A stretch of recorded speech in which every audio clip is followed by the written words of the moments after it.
Let's bring really in sad. Absolutely. Let's bring in Tottenham fan Chris Cowlin. How are you feeling, Chris?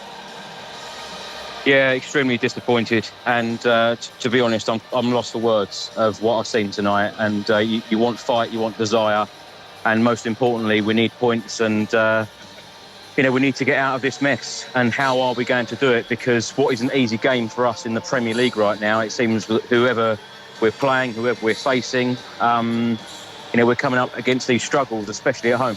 You've been in the stadium tonight, Chris, haven't you? So what was it like? What was the atmosphere like where you were? Well, the atmosphere at the start of the game, the Spurs fans, as per usual, are up for this match. And, we're desperate for points. So, of course, the fans are, very much behind the players. But Igor Tudor now has come in, for these 3 matches, 3 defeats, 9 goals conceded.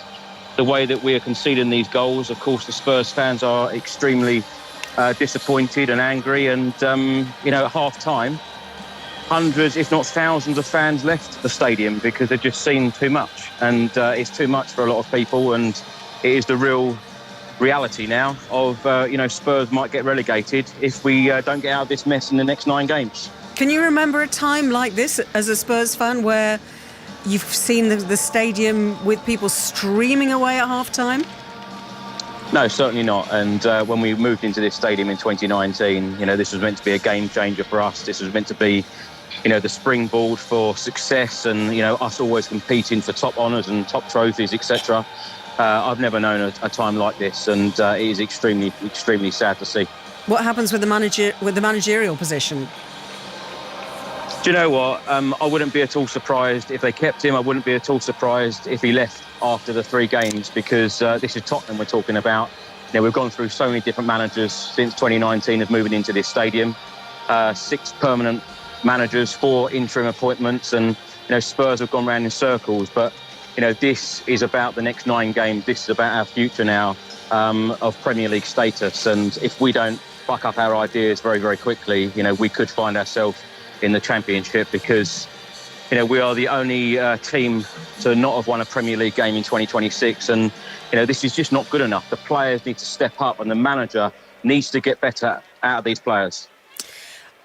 Do you think, Jonathan, that you're going to see much more of Igor Tudor?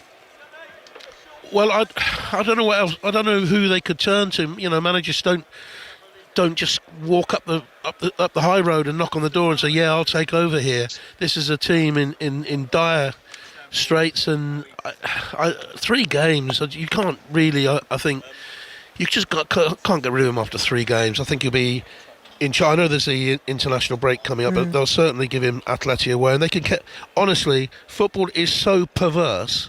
And I've seen Atleti recently. They're not the team they used to be. They don't defend as organised as they used to do. And Tottenham, remembering last season's European success and league woes at home, they might get through Atleti, and then does he get another chance? It's Forest at home. Their Premier League future, for me, rests on Forest at home. That is crucial. Win that, and they could be right. I'll tell you who'll be lapping this up, Ellie. Lapping this up tonight. West Ham supporters. There is no love lost between West Ham and Spurs. It is one of the, if not the bitterest of London rivals. And West Ham are in a position now, if they pick up another 2 or 3 wins, they could send Tottenham down, and they'll be loving that. And I watched Forest last night. I was at Manchester City, and Forest, if they play like they did last night, especially second half, they'll come here and win on March the 22nd. And Glenn, talking about London derbies as well, penultimate game is at Stamford Bridge. I mean, Chelsea could relegate them as well, potentially. Yeah, I mean, they haven't got many games left. They need to find some sort of concoction, some sort of understanding to get some results over the line. I thought tonight was a missed opportunity when they went 1-0 in front, but there just seems to be a lack of understanding of what the manager wants. But when we ask questions of the manager, I mean, what is he meant to do in 3 games? It's ridiculous that they would think of sacking him after 3 games and seeing what the players ultimately have produced. He's not been able to bring any of his own players in or anything like that. This is the same group, and given the man 3 games is an admission that he was the wrong man in the first place. Chris, do you think the players take responsibility? Have they got the players who can take that responsibility in a situation like this and step up?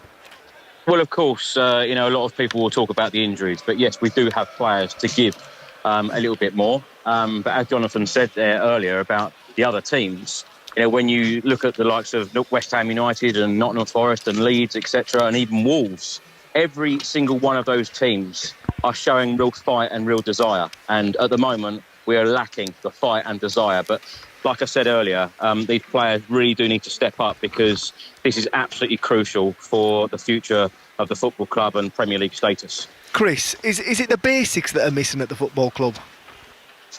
I think a lot of things are missing right now. There's discontent with the fans, with the board. I think that Thomas Frank should have gone earlier to give Tottenham more of a chance to, turn this around. I feel like we sacked Thomas Frank too late, and I feel like a lot of fans, thousands, millions of fans, feel exactly the same, that Thomas Frank should have gone earlier. But look at the. I said in the commentary, the great managers you've come in here. Mourinho, one of the greatest names in football management. Pochettino here. Conte here. They've all had problems. They haven't made it work at Spurs. So surely the problems are just beyond the immediate and the managerial decisions and the players as well. What do you think the deep lying problems are here at your football club? Jonathan, definitely the problem is transfer windows and players. The last time that we signed a world-class player walking through the door was back in '94, and Klinsmann walked through the door. Since then, Spurs always go down the route of trying to buy players, young players, up-and-coming players, and try and turn them into superstars. The transfer windows have certainly not been good enough since Pochettino. I go back to that famous phrase that he said, you've got the mansion, you need to put the furniture in it. And we certainly haven't done that. And every single manager has been let down by the board. And the board are responsible for this mess. And I can't believe that we are in this mess, quite frankly. Listen, Chris, thank you so much for joining us. I hope the rest of your evening, whatever's left of it, is better than the last couple of hours have been. Chris Cowlin, Tottenham fan. Thank you so much to Jonathan Pearce, of course, as well as Glenn Murray, who've been your commentary team at the Tottenham Hotspur Stadium tonight. So, 16th place, Tottenham Hotspur, 1 point off the relegation places, and they now no longer have a game in hand over West Ham and Nottingham Forest. Forest particularly could have a say in their future before the end of this season. We're a little bit late. We're going to be joining Johnny